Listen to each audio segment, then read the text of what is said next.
Integrating Jira with qTest allows for seamless test management and defect tracking, making it easier to synchronize issues between the two tools. Here's how to integrate Jira with qTest. Prepare Jira and qTest accounts. Ensure you have administrative access to both Jira and qTest. You will need the URL, credentials, and API tokens for both platforms. Configure qTest for integration.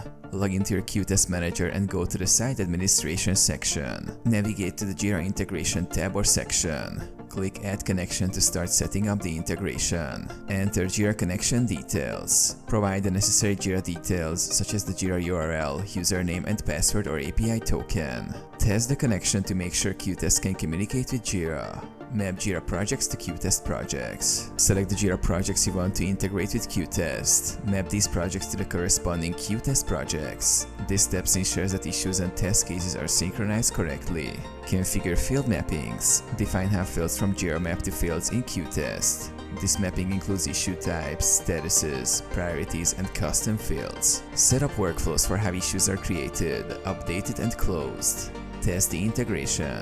Create a test issue or defect in qTest and check if it appears in Jira, and vice versa. Issure all mappings and workflows function as expected. Enable and use the integration. Once tested, enable the integration. Your team can now link test cases to Jira issues, automatically log defects, and synchronize status updates between Jira and qTest.